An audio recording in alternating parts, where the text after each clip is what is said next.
Hey, it's Jen Van Epps from the movie M3GAN, and you are watching Pop Culture with Pat. You better follow wherever he puts the button. Hey guys, welcome back to Pop Culture with Pat. I am so excited to be talking to today's guest. You might have seen her in this little horror movie that just came out called M3GAN, which is in theaters right now. She plays the character of Tess. Today I am talking to Jen Van Epps. Thank you for coming on the show today, Jen. Thanks for having me, Pat. Oh, just Oh, a little movie called M3GAN. yeah, no big deal. It just made Thanks. $30 million this weekend, double Ah, the projections that it was supposed to do. crazy. Crazy. Well, thank Like you I, again. of course, thank you for having me, honestly. Yeah, and sorry, what were you going to say?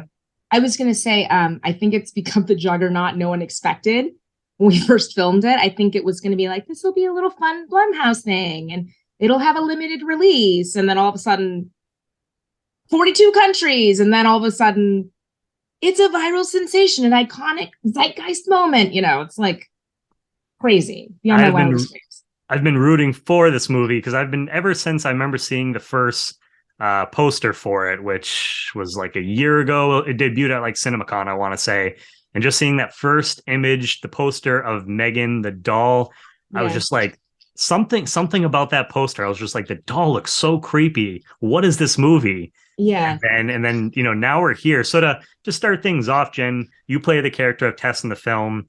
What was it Yes. about this role in the film that attracted you to the project in the first place? I mean, if I'm really honest, I mean, if someone comes to you and says, like, this is a Blumhouse movie and Allison Williams is starring, that's enough for me. Like, the first day I met Allison, I was like, okay, I just have to get this out of the way. But girls, I lived in New York and I felt like I'm living this girl's life. I mean, I in fact was not. But I like to pretend. And then of course Get Out is not just like part of movie legendary history for me personally, my background, it is like a watershed moment. And that just meant so much to me. And then, I don't want to say this too loudly, but I'm not necessarily the biggest horror fan. I'm kind of a scaredy cat. Um, but I just thought it was like a really smart, funny, funny project. And when I watched Gerard's movie Housebound, I suddenly was like, oh, I get it. Because oftentimes you can't understand the tone of something until you watch something, you read it, and then if you don't know the director very well, you don't understand like what it is. When I saw that movie, it was like, oh, I get it. Okay, let's do this. Yeah, yeah. And, again, congratulations on the Thank success of the you. film. So I mean, grateful. who could have saw that coming? I remember like the initial predictions were like 15 to 17. I was like, Yeah. cool, it's already gonna make it because it sounded like the production was about like 12 million. So I Yeah. was like, cool, it's already gonna make its budget. And then as the Yeah. weekend was going on, it just kept going up and up and up. I And it's like know. M3GAN's the little horror movie that could. So uh Yeah. the basically like what do you think, why do you think audiences connected with the film the way that they have? Oh wow. That is such an interesting question because I would say one thing I actually I live in New Zealand. I'm an American, but I moved to New Zealand almost 5 years ago. One thing I was thinking about uh, when I read the script and knowing Gerard and his humor, it's very much Kiwi humor. I was like, is anyone gonna get some of this stuff? And at the premiere, when everyone was laughing, I was like, it was such a proud moment. I mean, to be honest, everyone loves a bitchy girl, like, and she's, like, who doesn't love Mean Girls? Regina, who doesn't love Clueless? Like, but yeah, I mean, I think she's just iconic. She's not just scary. She's really funny. I think it's also what I like about this is there is an in quotes moral, which my character helps to kind of shed, but it's not in a way that's self serious, obviously, and it's not in a way that's preachy, obviously. Yeah. And so I think people like that. They go, oh yes, maybe I should turn Alexa off for an hour a day. Yeah, I think honestly, it's just fun. And I think it was really smart of them to downgrade to PG-13 so that more eyeballs could be on it. But I really hope they release like a rated R uncover. Oh, Jen, I was gonna say I'm not gonna lie because I'm a big horror fan myself, and I Yeah. saw that there was like a it sounds like there was an R-rated version, at least like a script, Yes. and I was like, I need to see that. Just being the horror fan that I am, I'm like, I want to see the R-rated cut just to see like what I always love the behind the scenes kind of stuff or any Yeah. extra scenes. So I'm hoping, fingers crossed, that once. And I thought I did see something that it supposedly is, but I guess we'll see once it comes out. But Yeah. once it comes out, like on Blu-ray and stuff like that, streaming. Right. So fingers crossed, because I definitely want to see that little bit of extra, footage that you guys shot there. Me too. But I don't, no one tells me anything. I'm low man on a totem pole. It just comes out and I'll be like, oh, it's happening. Oh, okay. Yeah, I'm like, no one tells me anything. I know bringing M3GAN to life on the big screen, it took multiple people, took multiple departments to do so. What was your reaction of seeing M3GAN for the first time, and then just the experience of interacting with that character and all the different people that were bringing her to life in this movie? I mean, it's like it's incredible. Like it wasn't just one team that was making her happen. There was obviously Amie Donald was in her when she's dancing, crawling around and doing the stunts. Like Amy's incredible. I could literally talk for 1 hour about the children in this movie, Amie and Violet. Like I could do that. So there's that aspect. There's also animatronic aspect that McGraw does that's insane. I just it's incredible. And then there were New Zealand based puppeteers like puppeting her. It was like, I don't know, 10 people making Amie happen on the ground. Not Amie, Yeah. excuse me. M3GAN happen on the ground. And it really just kind of shows you, I think, the nature of this film. It really is like not a family effort, but kind of, it took A a team. lot of people, a team, like a little money. I mean, $12 million is a lot of money, but you know what I mean? For something like this, it's not a lot of money. And a lot of hands to create this moment. And the teams were amazing. Like, I still like message people that were part of like the McGraw team or the puppet team because they're just people that want to make cool shit, Yeah. And I love that. But the first time I saw her, there's two things. When you see her like in the corner, it's a little like, oh gosh.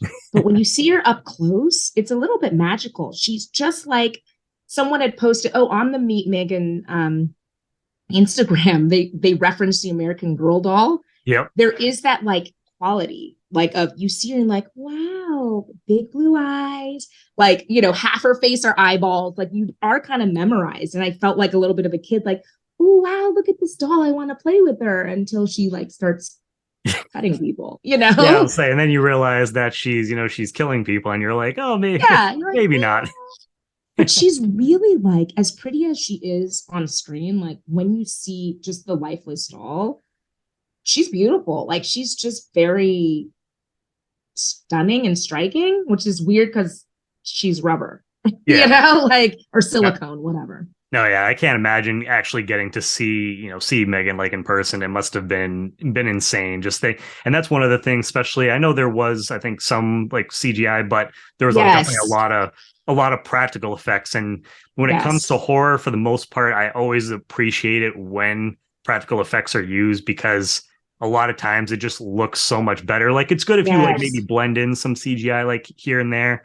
But when you can make something like this come to life, it just, to me, it looks so much better in the end overall. Yeah, I mean, I think like when they CGI'd it, it wasn't because they wanted to make, again, I'm not speaking for the filmmakers. This is my perspective. I just want to put that out there. Nobody come after me.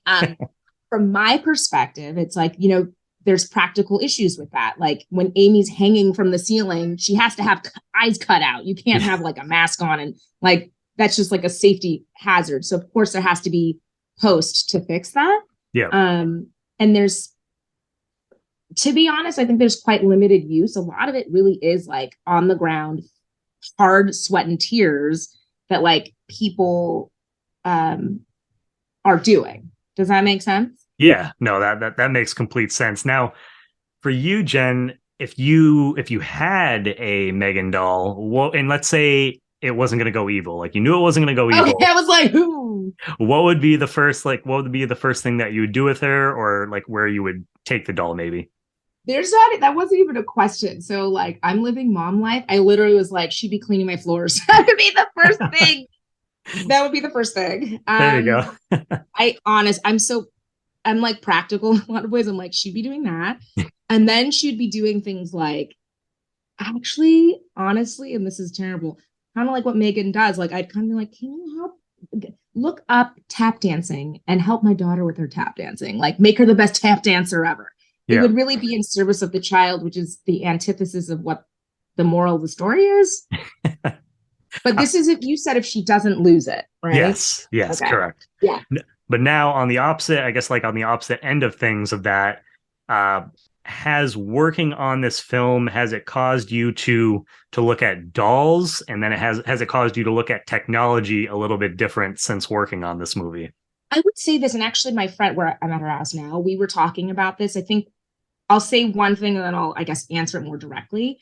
I think the thing that's really interesting is that there really is this thing with certain children, my daughter included, where if you remember at the end when when Gemma's wrapped her up, Mhm.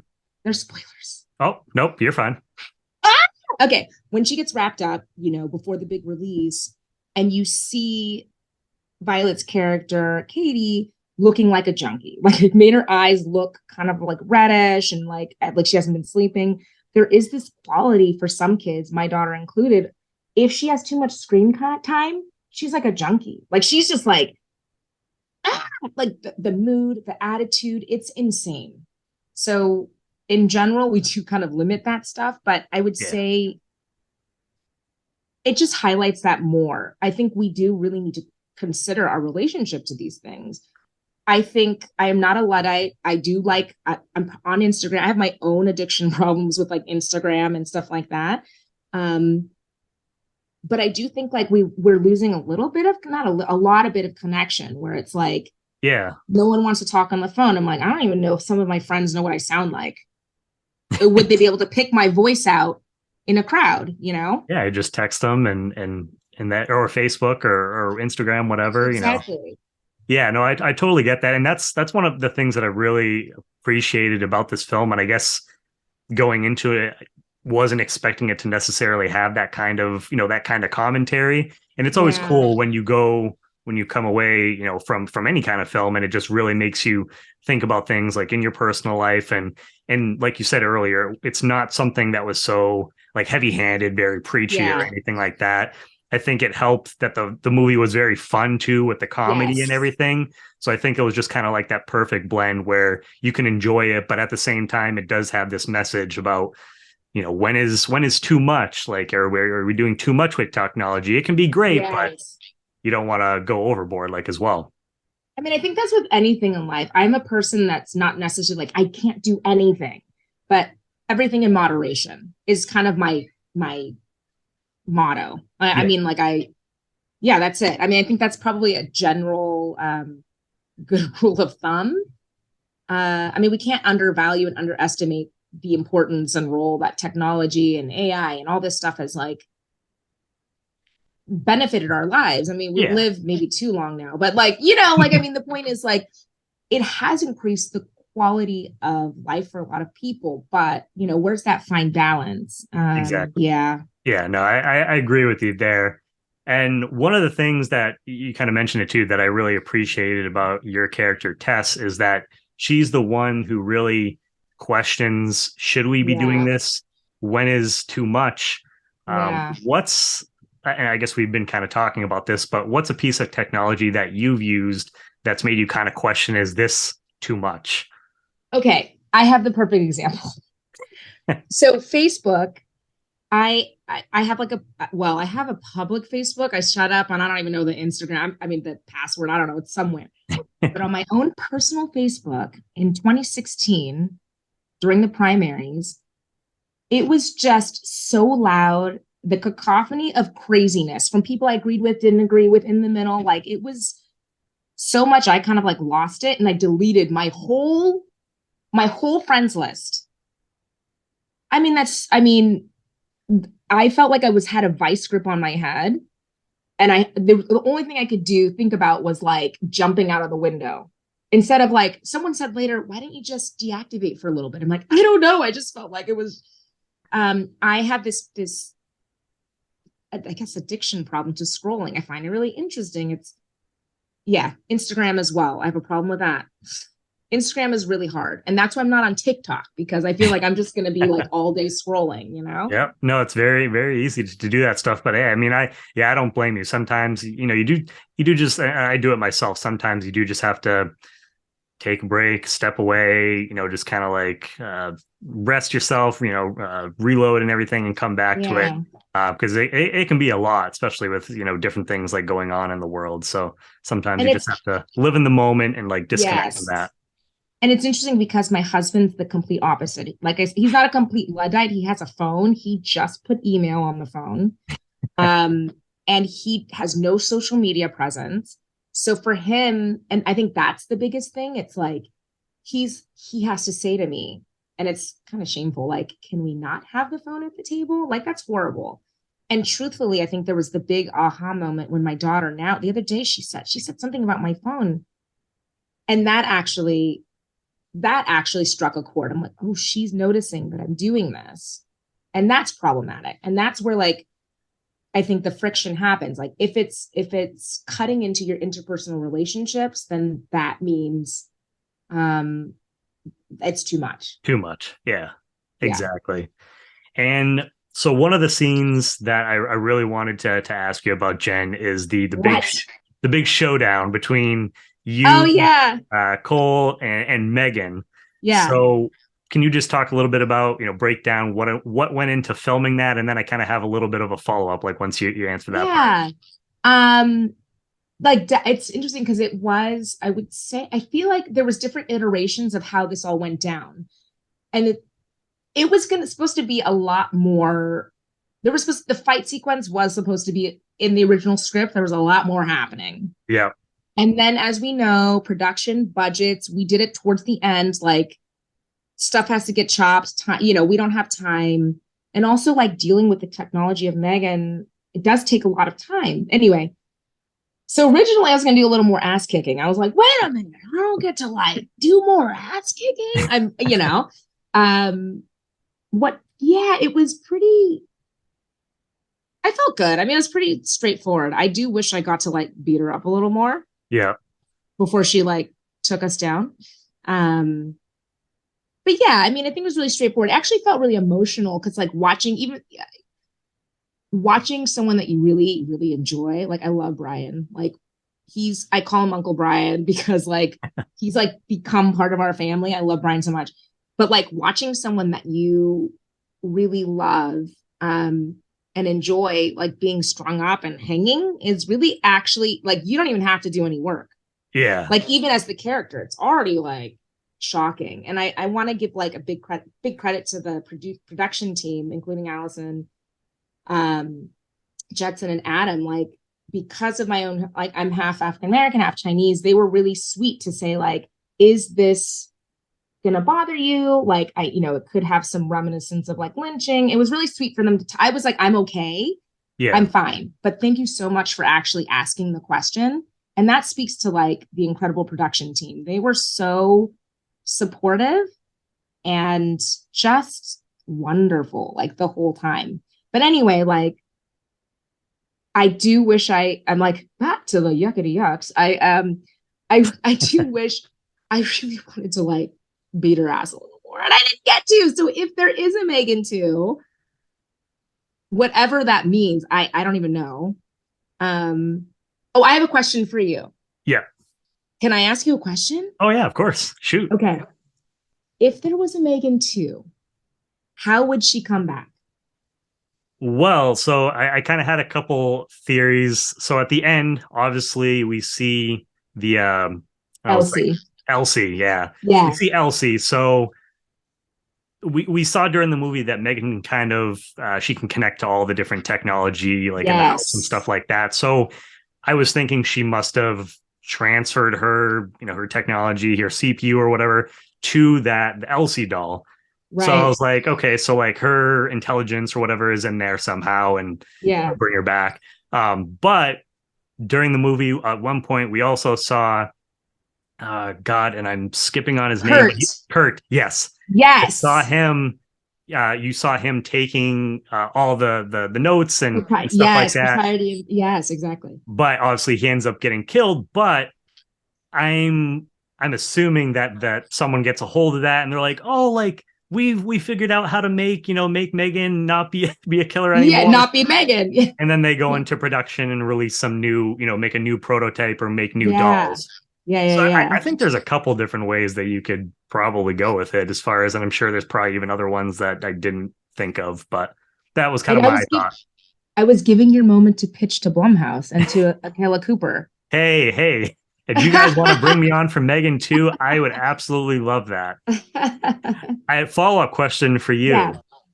And I don't know if you'll know this, because if it was something early on in the scripts, do you know if you and Cole's character, if you guys were always supposed to survive in the movie? Was there any script that your characters got killed off that you know of, or Not that I know of. okay? I was just Not that I know wondering of. because like the way that it plays out on the movie, I initially, and I don't know why, I thought you guys did get killed off. What? Because I've seen the movie twice now. Yes. So because you see the explosion go off, and Yes. then I think I was just like so wrapped up in the movie, I totally forgot that you guys popped up at the very end, coming out of Yeah. Yeah. Yeah. the ambulance and stuff. So I was like, oh no, like they got killed off. And then I saw it the second time, and I was like, no, they actually didn't. So you guys survived the explosion. So I was just wondering the way that was set up, if maybe there was like an alternate scene that was shot or something like that. Well, I think I could talk about this stuff, right? I mean, right? Yeah, I can talk about this. The movie's out. I don't Yeah, know. the movie's out. It's fine. I mean, I would say so, like in one of the early iterations, I mean, basically what was meant to happen was like we then see a little shot of us all being like hunky dory and fine together. Yeah. And then we did shoot one scene where we run into the house. But again, like, as everyone knows, Allison was actually pregnant during that time, which is incredible. Like, she's incredible. Like, to do what she was doing. Pregnant? Insane. She needs an award just for that. Like, beyond being an amazing producer and actor and just, like, stellar human being, she needs an award for being, like, I would have been like, oh, God, I can't get up. I have, like... I'm hot and I'm like have reflux. She's incredible. Yeah, anyway, and because of time pressures, we did this one rendition of us running to the house, and when we did it, I was kind of like, we did reshoots this year, and this is what ended up happening, what you saw. Yeah. So anyway, I guess long story short, like I never saw a rendition, at least a script draft that I was privy to where we died. Okay. Thank goodness. Because I was like, who am I going to have to beg and cry to make sure I'm not like dead? No, I was, so when I saw it the second time, I was like, all right, awesome. So and it's already been, I guess it hasn't been like officially greenlit, but there's been posts that I guess early production or discussions for M3GAN 2 have begun. So it sounds like it's something that's most likely going to be happening. I hope, like I said, no one tells me anything. Like, I'm like, that would be great. And hopefully, like, I'm not dead, so there'd be no reason not to bring me back. Yeah, I was gonna say, has your character had enough dealing with AI and technology in the first film that she's like, you know what, I'm not dealing with that stuff anymore. But at the same time, like, I want your character to come back, so they better find a way for you guys to come back for the second movie. I mean, I would say, look, like the Gemma character, she needs as much moral guidance and sensitivity training as she can get. And that's what her girl's for. So, Brian's there for the yucks and the funny, and I'm there for the like, let's just be grounded and like be human beings. Like, let's like try and like live a moral life. So, I mean, I would hope. Yeah. No, and well, you kind of like talked about them, but in the film you have M3GAN herself. We see Gemma as a toy collector. Yeah. Did you, which And you're a toy collector. I see this back here. I want to ask you about that. You ask me, and then I'm going to ask you about it. I'll say, so obviously you can see like I got a bunch of stuff, but Yeah. Do you have from you growing up, did you have like a specific, like a favorite toy that comes to mind from your childhood? I do. So I have a few, none of which oh no, that's not true. I think I still have, I had a Cabbage Patch called Lisa with red hair. I had the Care Bear Cloudmobile, and I really wish I still had that. Those are the two things that really stick out in my mind. And then I have a movie that we used to always, I have a few movies that I used to make us watch on birthdays. There was this thing called, how old are you? Do you mind me asking? Yeah, no, I'm 32. Okay, there was this show called The Popples. Do you know about The Popples? I am not familiar with that now. Yeah, I mean, on the internet it says I'm a certain age. I am not that age. I will not disclose how old I am. No, I don't really care. I'm 42. I don't really care. But there's this thing called The Popples, and they had this live action thing of The Popples, and I would watch that all the time. And then Annie and Wizard of Oz. Those are my childhood, and Charlie and the Chocolate Factory. Those are, and there's still movies for me that hold up. Those are some but great, as far as great choices. Yeah, I mean the toys would just be Lisa. Oh, and my doll Amie. Okay, this is funny. My best friend, because I still have Amie, my daughter has, and she's blonde and blue-eyed. She looks like a little baby. My best friend hates her. And she goes, "Of course you would be in a movie with a doll that looks like Amie grown up." And I'm like, that's actually kind of funny. That's pretty ironic. It is very ironic. She hates that doll. She looks like a real life doll, you know? A baby, excuse me. That's okay. I have a question. Yes. So when you watch that scene, yep, where Gemma, Allison as Gemma, like takes the box and is like, yeah, it's fine. Yeah, it's yep, she can play with this, and like, oops. How did you feel as a collector watching that? Oh, I felt her pain in that moment. I was like, and you could see it, like the look on her face when she's cutting the box open, and she's just like every little. I'm like, I totally, and that's one of my favorite aspects that they put into that character.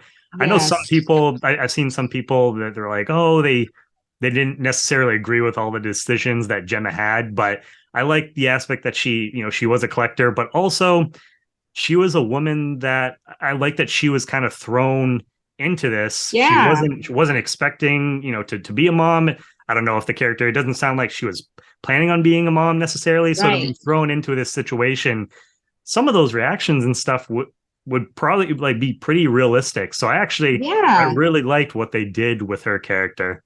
I mean, and I would say bottom line is, and I think this is not a newsflash for most people, but not every woman is maternal. Mm-hmm. Like, bottom line, like I have a lot of friends, I'm like, don't ever have kids. Oh, you don't want to have them? Good. Like it doesn't feel like a forced thing, because there's plenty of people, male, female, whatever, that like it's just not for them. Yeah. And then, like you said, it's thrust upon you. Yes, of course you love this child. You'll do whatever you have to do because it's your flesh and blood. But like, some people don't have that innate mothering or parenting thing. Mm-hmm. So to me, I was like, I didn't see any of the comments about her character being whatever it is, unrealistic. Were they saying they was unrealistic? No, just like, no, not even that, but just like, like didn't agree, like, didn't agree with like some of her choices and stuff. Well, like I mean, of course, my character didn't agree with some of her choices. Like, I don't agree with any of those choices, but people exist that are like that I personally know, that are parents, that I'm like, I think there are plenty of questionable things that even good parents do. Yeah. Because at the end of the day, we're human. Mm-hmm. And we're selfish in some ways. Like, and when you get thrust into this situation, you haven't had time to prep, we all react differently under duress. Exactly. Yeah, no. So that was one of the things that the collector aspect, that was definitely something that hit personally home for me. So I appreciated that little touch. And with the film officially being out now, what's been the craziest thing that you've seen whether it be like social media, the marketing. The marketing has been The amazing marketing. for this film. The marketing. There's nothing. The marketing is cray cray. Seeing all the girls dressed Yeah. up as M3GANs, like going throughout like New York and stuff like that.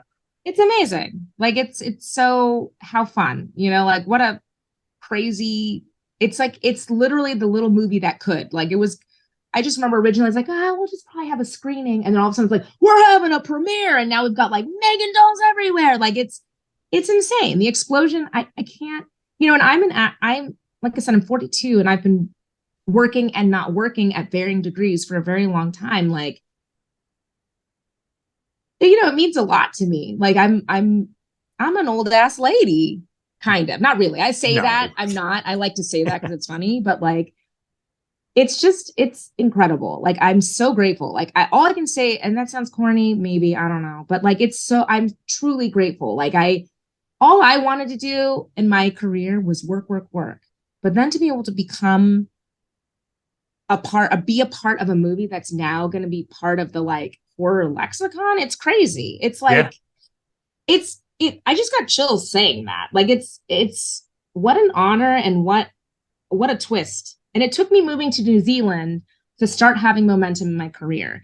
So all I want to say is whatever you're doing out there, whoever's watching this, like if you have some sort of a dream and it hasn't come to fruition, keep plugging away at it. Unless you're like really terrible and you're like a potter and you like make things with holes in it, like a mug that can't hold liquid. Okay, give up. But I mean, like, other than that, just keep doing what you love. Like I'm just so grateful. Yeah, no. New Zealand. I want to shout out Aotearoa, New Zealand. Like the people there have really just been such a support system for me. Anyway, the point is like I don't know what I'm saying.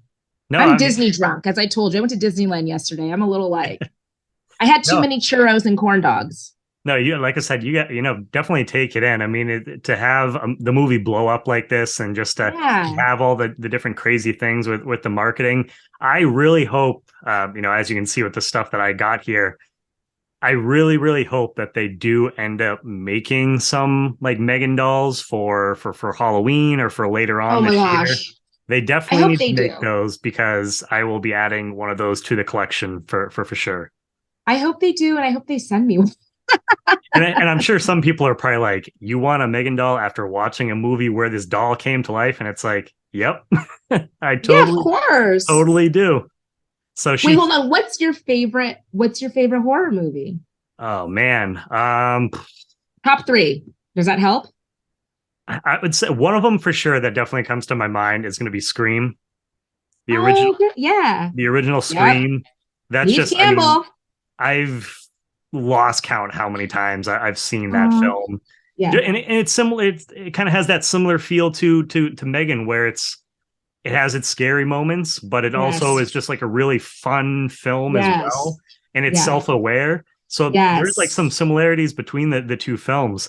So I think, so I'm sure. And M3GAN's instantly, we're starting off 2023 on a great note. So I mean, M3GAN's already become like one of my favorite, new characters in the universe of horror. So I think we're seeing the birth of a new, horror icon here. You know what? I think that's really interesting. Earlier, you asked me what makes it so relatable and why it's taken off. That you hit on it when you said it's self-aware. Mm-hmm. I think people really like that. They were like taking the piss out of ourselves. It's like, we know it's silly. Yeah, she's a girl that sings, sings Titanium. Like that's absolutely insane. Like, but we know that, it's that. I would say that's one of the reasons why people like it. To wrap things up, Jen, is there anything else you would like to say to the fans out there, and where can people follow you for future projects and updates in your career?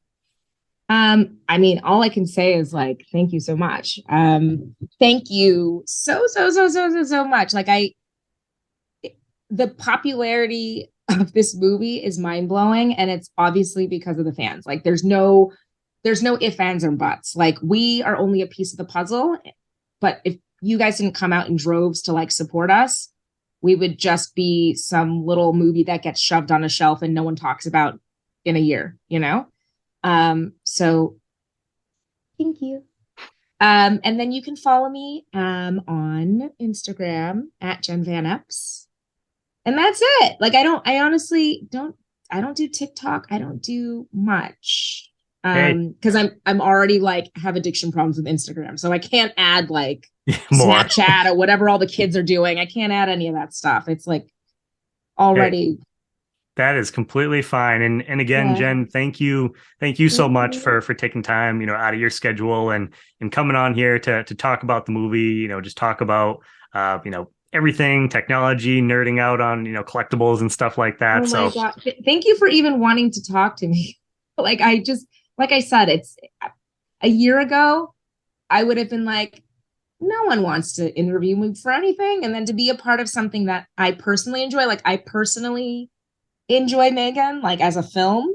And then to also really like strike a chord with amazing moviegoers and fans of horror. Like it's incredible. So I'm thankful to you for even wanting to like chop shop, talk about it. of course. And yeah, you are welcome back, anytime in the future as well for Oh, any thank of your you. future projects. Okay, great. Hey, it's Jen Van Epps from the movie M3GAN, and you are watching Pop Culture with Pat. You better follow wherever he puts the button.